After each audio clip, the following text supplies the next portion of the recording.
Well, good morning and welcome to our weekly live stream here at Concordia Technology Solutions. My name is Peter Frank. I am the senior manager of our group here, and we've been having these videos for a while now. If this is your first time tuning in, welcome. Thank you for joining us. And if you're a regular, welcome back. We appreciate you watching us week after week. We always have different topics about how to leverage technology in your ministry. And this week we're going to take kind of a step away from that because it's not all about technology. It's something that I think sometimes technology can distract us from doing. And it's this idea of saying thanks. Today we'll focus especially about saying thanks in relation to development, but also time and talents that are given to the church. And so I am joined today by Jenn Eickman. Jenn, I'll get your title right. I always have to look down for that. You are the Director of Development at the Lutheran Student Center and Fairmount Coffee, which is an interesting title. Tell us a bit about what you do there and why coffee comes into that picture. Sure. Well, I started in January of 20. We just lost Jenn. Hang on one second. We're having a few issues getting her up and running. I'm worried that it's our connection. So we'll wait a second for Jenn to come back here. Thankfully, I think on her end, she knows that it's cut out. But I'll go ahead and jump in for a second. If you haven't seen Jenn before, she's been blogging for us for a number of years. And, you're back. Are you there, Jenn? Oh, okay. Yes. Sorry about that. Hopefully that won't be an ongoing thing. We'll see. So please continue. I think we only got the first few words out of you. Okay. Well, I started at the Lutheran Student Center, which is in Wichita, Kansas, just south of Wichita State University. I started as the Director of Development in January of 2017. I have been in church communication probably for about 6 years, 8 if I include these two. And basically, we are a campus outreach to the WSU.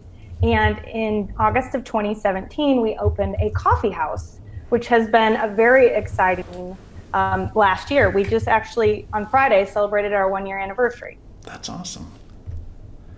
Very cool. Well, let's dig into this topic of development, because I don't think we talk about it in those terms within the church very often. And I know I always kind of thought of development as a fancy way of saying fundraising, but it's much more than that. I think we lost her again. This might be problematic for the topic today. We may have to adjust. We'll give Jenn a second to come back. But yeah, this idea of development, I don't think that phrase is used too often in the church. It's used very often in nonprofits and even somewhat in the for-profit area. But in the church, we don't usually refer to it as that. Jenn, I think we've got you back. So can you tell us a little bit about the difference between development and fundraising? Well, fundraising is a part of development. It is a large part of development. However, the other part of development is just getting to know people, building relationships with just the people involved in your ministry, whether that is from a financial aspect or from a volunteer aspect. And it's just getting to share the story of your ministry and help to create some excitement with the people who are passionate about your ministry. That's fantastic. So tell us about development in the church versus outside the church, because I know you have experience in both, like you mentioned before. Well, when I was in the communication field at the two churches I worked with, I wasn't really involved in the financial aspect or like the donation and tithing. I was more communication, web, marketing, things like that. So I'm not really sure if the churches I worked with had a development plan. So I might be misinformed. So correct me if I'm wrong, but I don't remember ever having like a formal process of how to thank people who give to the church or people who give of their time to the church. Not saying that my coworkers never sent thank you cards to, the Sunday school teachers or the people who showed up to help with a work day, but I feel like working in a nonprofit, we have a procedure put in place that we try to follow. And we just lost Jenn right as she was finishing that thought. Well, that's a very interesting thing because as I think to my church and the various churches that I've been involved with, we have processes in place for welcoming new members. We have processes in place for sending giving statements. That's kind of a common thing that occurs in the church. But that process of saying thank you is not as common. It kind of gets lost in the mix of the business side, sending out those giving statements, and maybe there's a little bit of a thank you note. But yeah, I think that's really interesting. So can you explain a little bit about why thank you is such an important part of development, both financially and not financially, in the way you describe development? Sure. So I think why it's important is because without our supporters, whether it's financial or volunteers, we could not continue to be in this ministry. And I think it's vitally important to acknowledge that people give of their time, their talents, and their treasures. And so it is a very important part of my role is to just acknowledge that and to be just thankful and gracious for all the blessings that God has given us through these just amazing supporters. Great. Well, let's dig into some examples of how to thank supporters. First off, how to thank donors. So what are some examples of how you like to thank donors in your role there? Well, one of the ways that we do that is through mailings, thank you cards. So we're a non-for-profit, so we try to be thrifty with how we spend money, and we have found these cute little cards at Hobby Lobby for $5 a box, and we had a little stamp made, and we have a little matching envelope, and we send those out every time someone gives to us for the first time. They receive an actual phone call from myself or Dr. Tape, who is our pastor on staff. And we just thank them for blessing us with their monetary gift. And then we also send out a paper donation to them as well. We do send e-receipts when someone gives to us electronically, especially if we have a few monthly donors. They do receive a monthly receipt every time they give. Okay. Very good. So let's talk about that idea of that digital receipt and thank you. When is a digital thank you acceptable? And when is it better to go the more traditional route like you have there, that paper note card? Is there a way to think about it differently digitally versus in hand? Uh-oh, I think we lost her once again. If this keeps happening, we may just call it quits for today and follow up at a different time, but we'll see how quickly we can get Jenn back on here. It's okay when I'm starting to ask the question, not so great when I'm ready for her to answer. So I do apologize for these technical issues. All right, Jenn, I think we've got you back. Sorry about that. So just to recap, when is it okay? I didn't know if I could be talking or not. That's all right. So when is a digital thank you okay, and when is it better to avoid digital and go personal, cards or face-to-face or phone calls? Well, I think it has to depend on who are your supporters. We have a lot of supporters that are from like my grandma's generation who really appreciate a handwritten thank you card. So I think you really have to, who's your audience? And, I do think it's important to acknowledge that first time gift. I do think it's important to have a phone call, and then we do the paper thank you as well. But I also feel like when I see that person in person, I might also thank them. In regards to the electronic thank you, we tend not to send like an email for a donation. However, like I mentioned previously, we do have the e-receipt. So I think it really depends on who you're ministering to and who is supporting you as well. Okay, very good. Now, in the blog post that you wrote about that, and we have shared the link in the comments. I should have started off talking about, that's what starts this conversation, is that Jenn wrote a fantastic blog post for us. But in the blog post, there is this concept of telling your church's story when thanking donors. And that's a really interesting concept because it takes it away from being just kind of a transactional idea and really brings it back to why we are here as the church and why people are donating. So, Jenn, can you talk to this idea of telling your church's story as you thank donors? Sure. How I imagine that was just maybe, we have stewardship Sundays a lot where we are told about the importance of tithing. But I think that would be a great opportunity, or the Sunday leading up to that would be a great opportunity to just celebrate how God has worked through the tithes and the donations from your church within the last 12 months. And how I envisioned it was having the pastor or a lay leader of the congregation just speak about the different things that God has done, whether that's the mission trips that their funds have supported, or a community outreach event, or vacation Bible school, or there's so many different things throughout the church here that happen, and people love that image. They love to see pictures, they love to see videos. It might be fun to kind of interview some other people who are in the church or in the community and how the church has affected their life and impacted their life.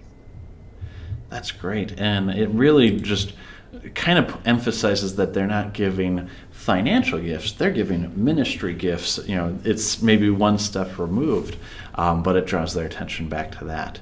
Now, you mentioned stewardship, and let's talk about a different aspect of stewardship. Now, giving certainly is part of that, but this idea of time and talents and volunteers that are giving of these gifts that God has given them in different ways. It's not their financial gifts that they are giving back to them, but they're giving back their time and their talents, their energy, their skill sets to serve the church as part of that church's story.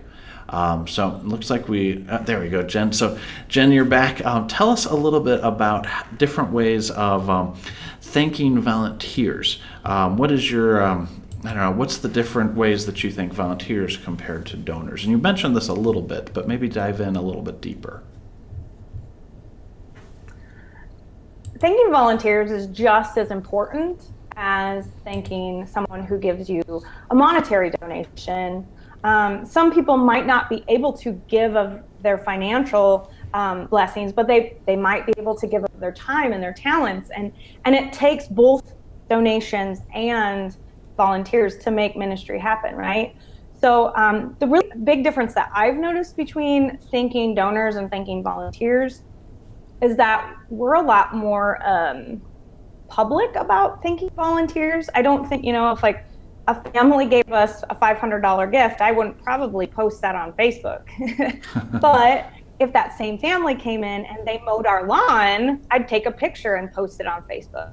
So I think that's probably the biggest difference I see between a monetary donation and a donation of time and talents. It's, I guess, I don't know if it's right to say socially more acceptable, but it is a little bit easier to thank people because the works that they are doing for the church are public, whereas giving is a little bit more private. Do you think that might be part of the difference? Oh, and we just lost her again.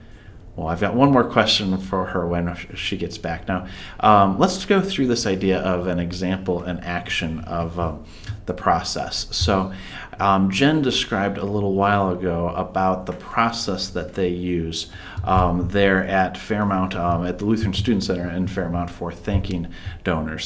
So Jenn, you already mentioned that process a little bit, but can you talk about how a church might go through this process of thanking or developing a process for thanking? What would you recommend to somebody who is kind of just starting from scratch and saying, how do we start a process? Sure. So what we did is we just kind of sat down at a staff meeting one day. We didn't spend, 5 hours planning it. We just kind of talked about what are ways that we can thank people. And the big way was a phone call, just acknowledging that gift that we received for a donation. But we have a procedure we wrote out, and we have different procedures for donors versus different procedures for volunteers. And it's kind of morphed and changed. It's not a static document. It's kind of it's a living document of how we have found other ways to be able to thank people. Like on Tuesday night, we ended up having an event at the coffee house to thank our volunteers who helped us with our fireworks fundraiser. So we had been invited to participate in a fireworks stand with 2 other local congregations in Wichita. And we wanted to say thanks to these congregations and thanks to our volunteers. So we just invited them in for coffee and some cookies, and we just kind of hung out with them in our space. And that was a really kind of new thing for us to try as an actual appreciation event. And other things that we do is like when someone visits, like we have this lady who, whenever she comes, she notices we have weeds in our flower bed. So she'll just start pulling weeds. And so then I'll make sure that she has an iced tea, like I'll walk out there with an iced tea so she's not killing herself when they. Yeah, that would be kind of tough to go out and say, all right, would you like an iced tea? That's $3 or whatever that would be. So that's an interesting thought, the different ways you can thank people. Even it's just a matter of being nice. It doesn't always have to be processed out. It can be more impromptu things. But that idea of kind of defining a process is great as well. So Jenn, in the post you talk about really so much the importance of saying thank you is in the fact that you do it, and the message is more so than the way. Can you talk to us a little bit about that as we wrap up today, just kind of that overarching theme of thank you and why it's so important that you do it, not so much how? Sure. So I think I think we live in this time where everything has to be created to be flashy and attractive. And I think a lot of times when we do try to do that, we lose authenticity. And, it's really neat about our thank you cards. We don't put a lot of money into them. They're just, like I showed you earlier, they're plain cardstock. And, we spent the money to get the stamps, and we take the time to write them. But my husband and I visited a church a few months ago, and in their narthex, they had our thank you cards because we sent them a Christmas card. We sent them a couple thank you cards to their different ministries that have gotten involved. They had them like pinned on their narthex bulletin boards. That's awesome. Oh no, we lost Jenn one more time. Well, as she's getting back online, I will give you kind of a preview of what we're doing next week, and then she can finish her thought when she connects again. But next week we'll be talking with Stacy Yates about how communicators in the church, those who are in that official capacity, can work with volunteers who are looking ahead. So, all right, Jenn, I think we got you back. I was just giving a short preview of next week. Why don't you go ahead and finish your thought there? You're telling about visiting a church and seeing the card, and then we'll wrap up for today. Sure. So I think it's not about what the message looks like. It's about where the heart is behind the message. It's a simple thank you, and it can come through a quick email after someone stops by to mow your lawn or wash your windows or water the plants. And it can be something as simple as a phone call, or it can be something like the video we were talking about earlier. I think it's just coming with a genuine heart and showing appreciation for just the amazing community and the amazing blessings that God gives our ministries through the people. Very good. Well, on that note, Jenn, thank you for being here today. Thank you for sharing your thoughts on this and sharing your experiences and some examples of how you thank those who support your ministry there. I appreciate you being on here. Thanks for dealing with the technical difficulties, and to our viewers as well. And I invite you to come back next week and join us as we'll be talking to Stacy Yates. You'll see her post coming out on Tuesday, and then we'll dig into this idea of communicators and volunteers working together to look at both a big picture and kind of the to-do list sort of items. So thanks again, and have a great rest of the week.